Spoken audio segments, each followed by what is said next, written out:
Boy, this has been an absolute bloody emotional roller coaster for me. Probably the most mad one we've had so far as job hunts go. Don't wait for me, 'cause I keep breathing fire. I won't wait for you, 'cause you keep telling lies. I keep going high, she keeps going low. At the end of the day, she's gone. But you don't wait for me, 'cause I keep breathing fire. And you keep telling lies. Hi guys, and welcome back to another episode of Outcasts to Icons with me, a very, very excited gentleman. Of course, if you've enjoyed the series up to this point, smash the like button. Really just helps other people find the channel and bring this to them, which may be something they may or may not want. So, the job hunt begins. Now, actually, before we do just quickly get into the job hunt, because that's going to be obviously the whole episode, I have to catch you up on a couple of things that happened at SegEd before we left. So firstly, in good news, Crespin did in fact win Hungarian Player of the Year. I did not win Manager of the Year, despite I think what was a pretty impressive season, but that's just how it goes. And amazingly, Walsh did not win Goalkeeper of the Season, despite having the most clean sheets, conceding some of the least amount of goals.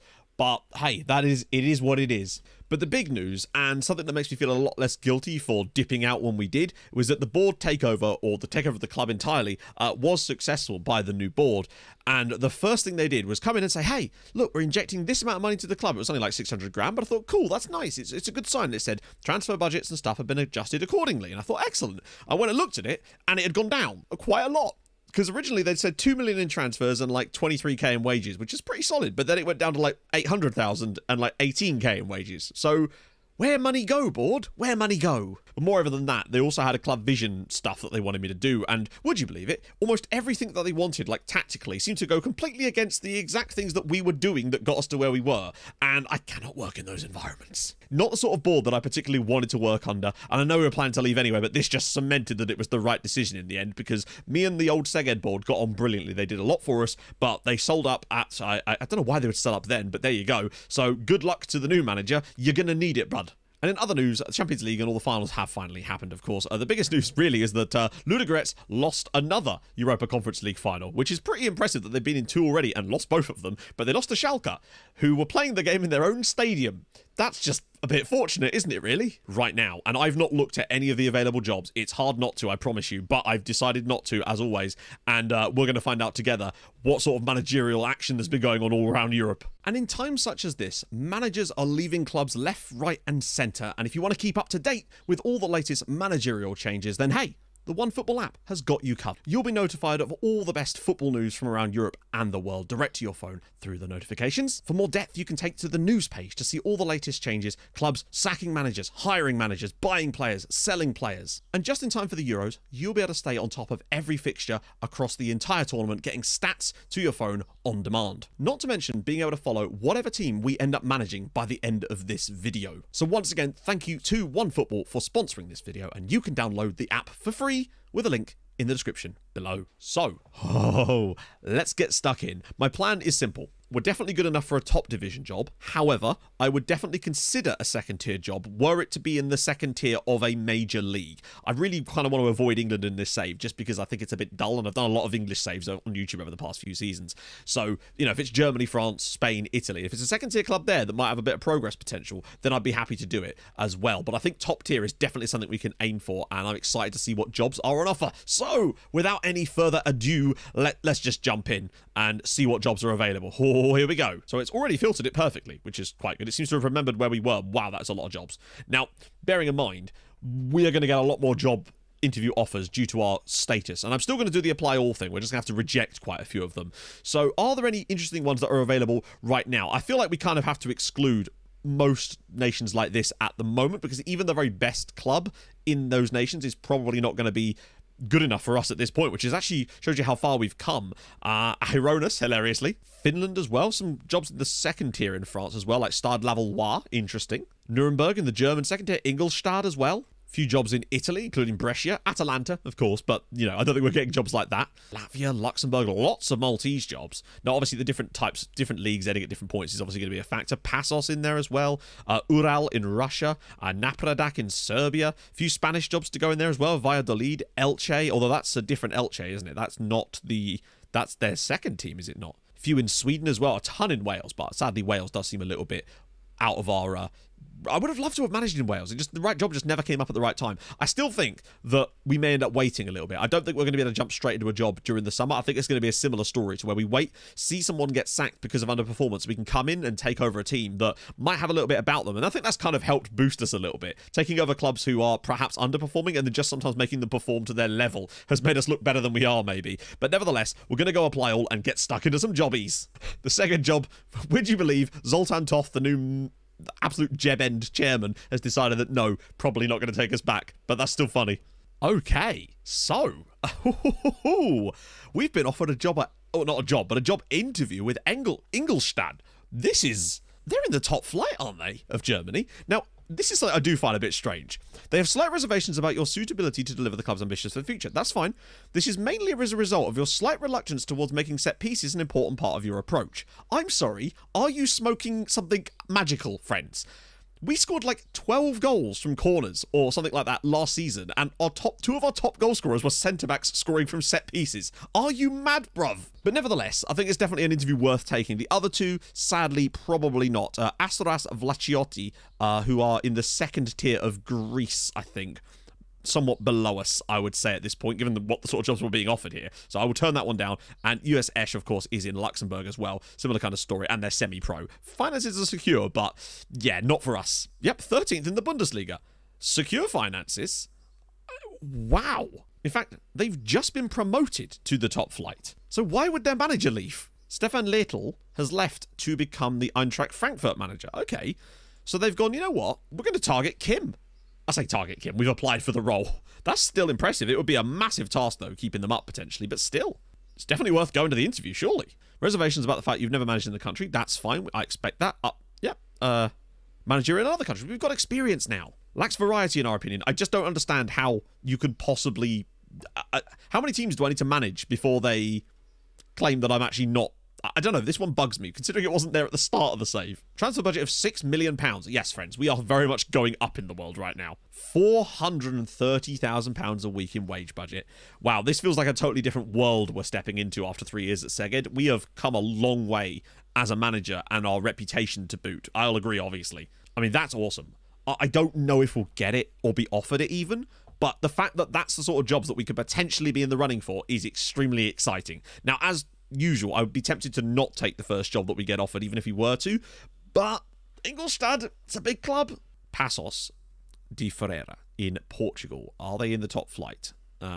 Yes, they are. In fact, they finished 13th last season, so I think that's definitely worth us maybe having a little crack at. I'm not sure if it's exactly where we'd want to move next, but it's definitely a club that's available.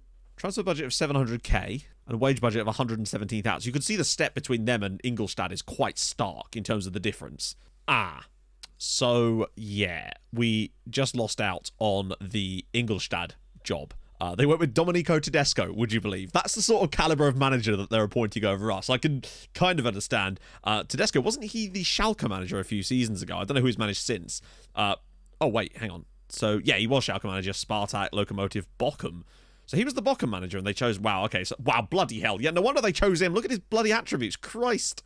On the plus side, though, Ghent. KAA Ghent, and I've just checked, these guys are one of the Belgian sides that we can actually manage in this save, and I said I wouldn't mind going to Belgium. Slight reluctance. And again, with the set pieces, like, what do I got to do, boys? Okay, well, we're going to do the Lavallois and the Ghent offers. I'm going to, obviously, we'll delay, because we can, but I just don't know if this is the one I want to do. Transfer budget of £19 million. Oh, my days. Wow, okay, this is next level. And a wage budget that is, I believe, actually higher than the Ingolstadt one. Okay, wow, we could get a seriously good job. Whether we get it this summer or have to wait a bit, I don't know. But then again, we did get turned down by Ingolstadt, so maybe this is just a bit of a pipe dream. Limited resources. Okay, this concerns me. I might have to take a look at their actual situation. £1 million in transfer. It's not quite 19. 150k in wage. Okay. Okay finances. So it's not the end of the world. Interesting. Have they ever been in the top flight? They've actually been in the third tier a few times. At the start of this save, they were. So, I don't know. Maybe there's better jobs than this one. Right. So, we didn't get the Ghent job. It went to Giannis Anastasiou, who was the manager of Apoel. Hey, we managed in Cyprus too. Doesn't that count for something, Ghent? If that is your real name. Okay, so the simple situation is right now. Ingolstadt and Ghent have turned us down, so those seem to be like the high-end jobs that we can maybe get interviews for, but we need to be very lucky to actually get offered the job. We got offered, obviously, the Passos job, and I wasn't recording when this came through, but the Stade Levallois job as well. So what I'm kind of using at the moment, and I think this is the right approach for us right now, is to use this sort of summer period to just get a feeler for where we sort of sit in the job market. That way we don't put our eggs in the wrong basket too soon, because I don't want to take a job that might be too low when a job like a Ghent or an Ingolstadt could still happen for us. So I think that's kind of what we've got to do, sort of see where we sit in the job market right now, and that way we can make a decision later on. Okay, so we've kind of reached an impasse on the Passos thing, and I honestly don't think it's the right job for us right now. I think we can do slightly better than this, and even if we can't, it gives us an idea of the sort of jobs we could potentially pick up in the mid-season. And also, one of the things I'm thinking about when taking jobs as well is, am I interested in the club enough? And nothing against Passos, of course, but it just doesn't grab me. So we've reached the end of July, coming into August now, and you can see that a lot of the original job vacancies have essentially been filled, and it's kind of down to a lot of jobs that we just probably wouldn't really be able to take at this point. There's Viking in the Eliteserien over in Norway. Obviously, that's only just come up, and I've just applied for it. And there's a couple of jobs in the second tier of Sweden, but you can see this is just not us right now. So I'm definitely still confident that we're going to find a good job, but I think we're about to enter that point of the season now where you get a job opening every couple of weeks, and it's going to be, we're in for the long haul, but I think it's worth it to find the right job for the save, to be honest. So it's time to get the head down and get in the game, I suppose. Right then. Oh, it's been a while. We kind of got into that limbo period, as is often the case, where you find that jobs just don't show up because a lot of the clubs get their sort of managers in, and it usually takes a few months for them to start sacking those managers and then looking for new ones at that point. And as much as we obviously have a lot more jobs available to us at the moment, it also limits our options in some respects as well, because there's a lot of jobs that just really we can't be taking anymore because they're just not at our level. Girona in Spain. Now, obviously, all of you will know who Girona are. Okay finances, which is fine. You know, they're a decent-sized team from the past. I mean, these guys have been in the top flight in Spain. They came 10th in 2018. They were relegated from the top flight in 2025, and since then have sort of been on a bit of a downward spiral. Right now, though, things are in a bit of a they're in dire straits right now. It's undeniable. They are 22nd in La Liga Smartbank in the second tier in Spain. Now, I wouldn't be opposed to taking a job like this were we to be offered it, just because I quite like rescuing teams, really. They also seem to think we're a good fit too. There's no like anything else. They genuinely are like, okay, yeah, fair one. Nothing about repairing financial damage or anything like that, which is good signs. I mean, look at that. They have a transfer budget of £10 million. That's the second most. Ghent, in fact, because Ghent had the highest. This will be interesting, actually. A wage budget of £540,000. That's the highest wage budget we've seen at all in this. That's actually higher than Ghent. That's actually kind of nuts that they have a wage budget that's higher than Ghent, despite the fact that they're bottom of the second tier in Spain. I'll be honest, I thought they'd be working with way less, and I'm now somewhat intrigued by them, to be honest. I'm interested. Who actually is the manager, right? Oh. It was Aitor Karanka. Oh, the manager was Aitor Karanka. Okay. Boom. Boom. There it is. £11,500 a week, just for us as well.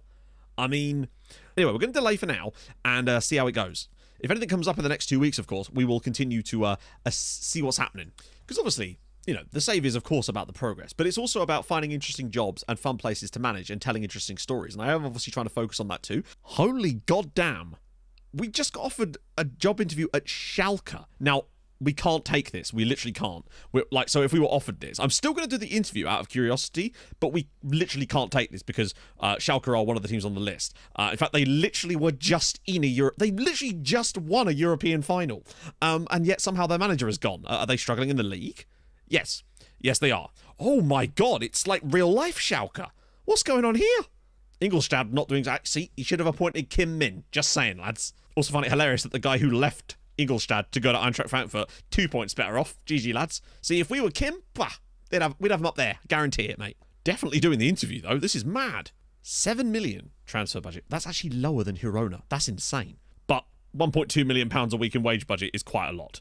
I'll be if we are actually approached about this job, that will completely change my outlook on what's going on. We won't be able to take it, but bloody hell. Okay, things just got spicy. Oh boy, have things just got spicy. Holstein Kiel have offered us a job interview. Now, they're second tier, right? 16th in the second tier Bundesliga. Secure finances. Transfer budget is very small. compared to Girona. That is a big difference of about £9 million. And you can see the wage budget is around about half. Not that that's the be all and end all, but it's definitely smaller. What the hell? That is completely unexpected. Obviously, we can't take the job, but the fact that we've just been offered a job at Schalke in the Bundesliga and the Royal Antwerp job interview, hilariously, which obviously, again, we can't take, but Christ. So obviously that's not going to happen, but now it does make me rethink the fact that maybe not taking the Girona job. Oh, dearie me. We're going to have some hell of decisions to make. Obviously, I will walk away because we can't. And obviously, we can't do this either. And now that I know that, I feel like we've got to walk away from here as well. Wow, this is not what I was expecting, friends. So, Day of Reckoning. By the way, just thought I'd randomly check in on Szeged. Top of the bastard league. They are literally top of the league right now with the squad that we put in place at that club. They're incredibly now winning the Hungarian top flight. That is mental. I mean, Montpellier. I mean, Laurent Blanc is the favourite. Presumably they're out, right? Incredibly, no. Montpellier are not out. I mean, perhaps the fact that we've been offered that Schalke job has given me a massive false sense of security here. And I was basically sat there going, right, it's pretty obvious we're not going to get a better job than this Girona one. But now I'm not so sure. This is a tough-ass decision to make. But I feel like there might actually be a chance that we can get somewhere slightly better. No, they reject the delay. We're going to do it. We're going to stay. And we're going to walk away. Oh, this is a bad idea, I feel like. Oh, yeah. We've been offered the job interview at Montpellier. Now, I'm concerned that this whole set-piece thing, which I still don't understand, is going to hold us back. But if we just be on our best behaviour, might be able to land ourselves a massive one here. Because, look, I mean, Montpellier are unarguably a bigger side than Girona. Perhaps not than Schalke, clearly. But, I mean, how is the situation for them right now? They're hardly cut adrift, are they? Let's face it. They're only 3 points off of relegation, or off of safety. Horrendous goal difference. That's for sure. And bear in mind, I wouldn't be opposed to doing some stuff here and then actually transitioning to a slightly smaller league at a bigger club as well. That's definitely well within my wheelhouse. Harry Kane's at PSG, by the way. Transfer budget of 2.5 million. It's not 9 million, for sure, but it's definitely a good amount. 500k. So we're back into sort of Girona territory as far as wage budget goes anyway, except I feel like Montpellier is just a bigger club. What? Oh my days. Montpellier want us. They've actually come, and it's the exact same amount of money that would have been on at Girona. The difference is it's a team in the top flight of France rather than struggling at the bottom of the second tier in Spain. This would be enormous. There's a lot of club culture stuff, agreed, but bugger me. Wage budget's basically the same. The only thing that's lower is the transfer budget. Now, obviously, we'll do the standard 2-week delay thing again because we just can, and just in case I think magic comes up. But I've got to say, that right there surely is the best job we're going to get at this stage. To be able to go from a team that would, just come out of the second tier in Hungary to go to Ligue 1 to manage a team of the quality of Montpellier, who are league winners as recently as 2012. Okay, it's 15 years ago in game, but you get my point.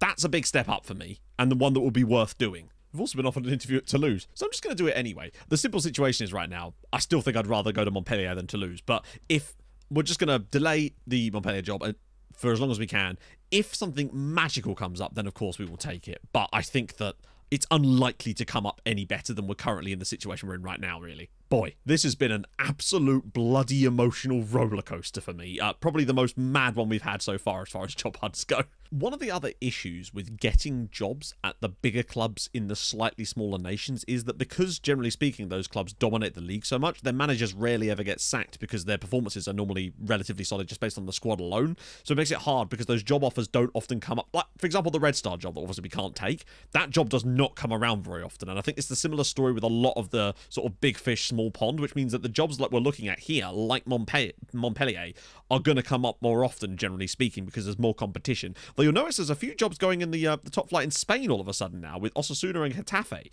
But I feel like of the two, I'd still rather go Montpellier. But then there's Saint-Etienne as well. Oh my goodness, how are they doing? 15th in Ligue 1, secure finances as well. Wait, hang on, are Saint-Etienne allowed? Damn it! They're on the list. God damn. Just saw that. Saint-Etienne are not allowed to be managed. Oh, that's annoying. Okay, now things are getting very interesting. Heracles Almelo in the Dutch top flight.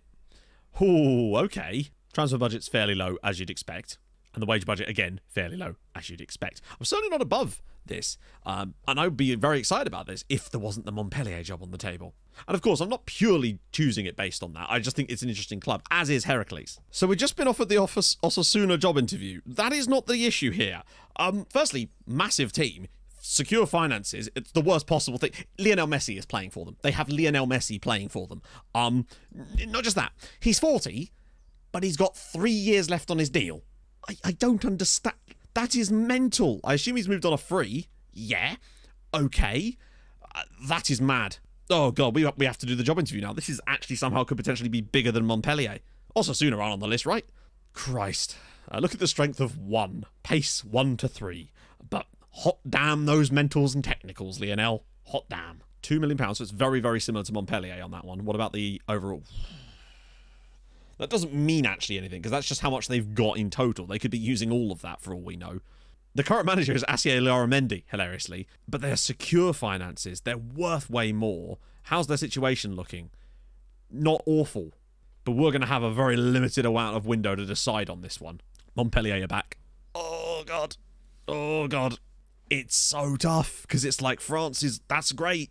Osasuna, that's bloody Lionel Messi. Can we delay more? I don't think we can we? No. Oh, Jesus.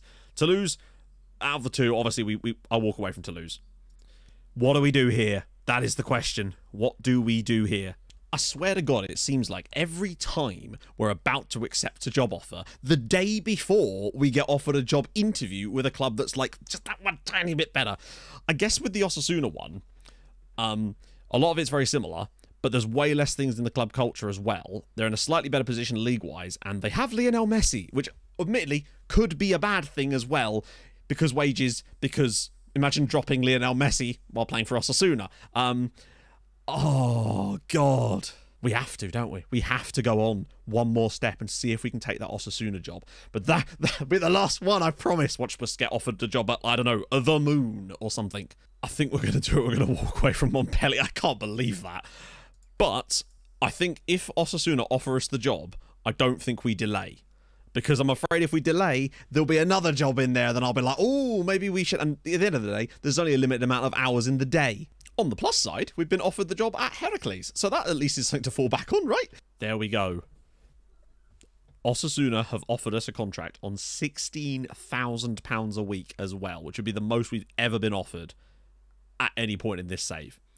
And I think as well as if Kim is a manager, this is surely the highest profile job we've been offered so far in general terms. But the club has secure finances to boot. They have Lionel Messi to boot. Surely we have to take this job. And look at the youth facilities. Think of the cool players we could bring through. There's a real chance for us to build something at Osasuna. Make a cool club here. Bring some cool youth players through. Try to qualify for Europe. See if we... I mean, it's obviously a long way away, but I feel like stabilise, build... You know how we do. I think, and they play, in theory, a system that would hopefully lean towards what we want. Not only that, are we above the idea of Lionel Messi being the wide playmaker that we needed all along? He wouldn't need to be as mobile. And I do, of course, realise that there's going to be people that want to do one thing or the other. And I'm just trying to do at the end of the day what's best for the save, what's best for the story, what's best for Kim's journey overall, and just to have a good time with Football Manager. And it's not every day that you get an opportunity to manage Lionel Messi in a journeyman save when you potentially just come from the Hungarian second division nearly. Boom! Osasuna appoint Kim Min as manager to... Oh, what a job. This is a big step up for us. Come on. Right, I mean, look at the great facilities as well. All of this we'll take a look at properly. Nathan Ake is paying for them. Finances. Okay. They have £22.5 million in the bank right now, and are looking pretty stable for the most part. It doesn't look as though there's any massive issues for them. Provided we keep them up, I think they should be financially stable. And that is a great, great sign. Really, really excited about that. What's the wage situation like? Okay, there's lots of clauses. They have transfer budget. They don't have a lot of wage budget available, but I feel like that's, at least it's not completely in the red. I think they're pretty healthy financial-wise right now, and that's incredible. Look at the sheer amount of clauses they've got to sell, potentially, which could easily generate cash if we needed it to. Wow. So, next episode. Holy crap. Oh, good, it's tomorrow. It's literally tomorrow. Oh my God, look at their run.